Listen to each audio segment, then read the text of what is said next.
एकदम साध्या सिंपल प्रकाराने आपण ही शेवग्याची शेंगा डाळमध्ये टाकून कशी केलेलं आहे मी तुम्हाला दाखवते. पूर्ण व्हिडिओ लक्ष देऊन बघा. चला तर आज आपण करणार आहे तुरीची डाळ आणि शेवग्याची शेंगा. इथं आपण प्लेटमध्ये तुरीची डाळ घेऊन घेतलेली आहे. आता आपण शिजवायला टाकणार आहे आणि इथं आपण शेंगा पण कापून घेणार आहे. जे शेंगा आपण घेतलेल्या आहे त्याला अशा प्रकाराने चिरून घ्यायचे, त्याचे असे छिलटे काढून घ्यायचे आणि याला असं मधामधून तोडून ठेवून द्यायचं.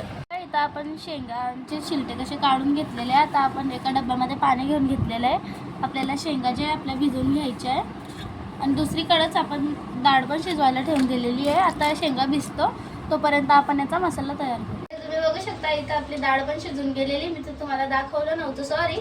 आणि इथं दुसरीकडं आपण भगोन्यामध्ये जे शेंगा भिजू घातलेलं होतं ते पण नरम चटक भिजून गेलेलं आहे. आणि दुसरीकडं डाळला लागणारं साहित्य इथं आपण 3 ते 4 टमाटर काटून घेतलेले आहे. अद्रक लसूण आपण कुटून घेतलेलं आहे.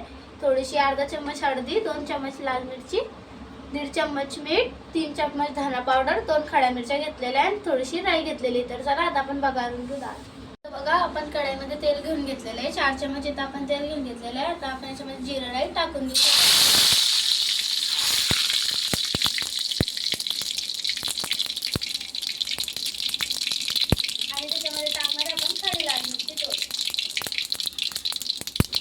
त्याच्यानंतर टाकणार आपण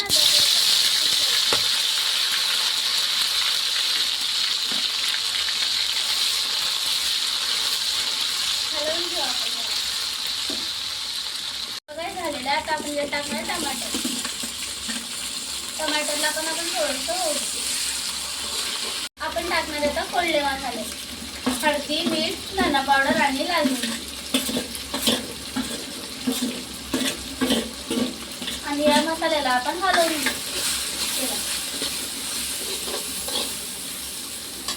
आता याला थोडं 5 मिनिट आपण होऊ. याच्यामध्ये आपण थोडंसं अर्धा इंचीचं घ्यायचं पाणी.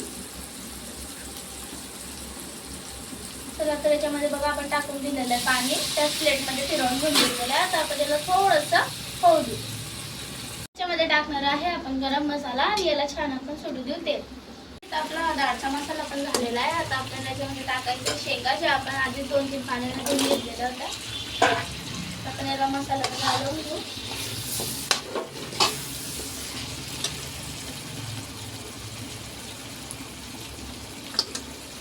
पुरा मसाल्यामध्ये आपण मिक्स करून घ्यायचं.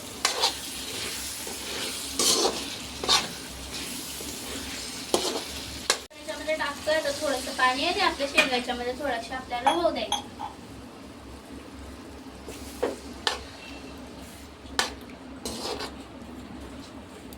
आपण याला झाकून देऊ आणि याला थोडंसं आपण 5-1 मिनिटं होऊ. बघू शकता इथं आपल्या शेंगा कशा नरम झालेल्या आहे, एकदम मसाल्यामध्ये नरम झालेल्या आहे. आता आपण ह्यावरती टाकणार आहे वरतून डाळ. बघा इथं आपण टाकून दिली डाळ. आता आपण ही पुरं मिक्स करून घेऊ. इथं आपण हे पुरं मिक्स करून घेतलेलं आहे. आता आपण याच्यामध्ये टाकणार थोडं पाणी. बघू शकता आपली डाळ किती साध्या सिंपल पद्धतीने आपण हिला केलेली होती आणि किती छान आहे.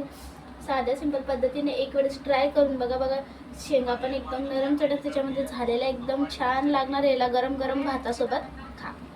तर तुम्ही बघू शकता मित्रांनो किती छान प्रकाराने आपण ही शेवग्याची शेंगा डाळमध्ये बनवलेलं आहे. एकदम साध्या सिंपल पद्धतीने आपण हिला बनवलेलं आहे. तुम्हाला जर ही रेसिपी आवडली असेल तर एक लाईक, एक कमेंट नक्कीच करा. पुन्हा भेटू आपण अजून छान रेसिपीसोबत. तुम्ही पुरा व्हिडिओ बघितल्याबद्दल धन्यवाद. बाय.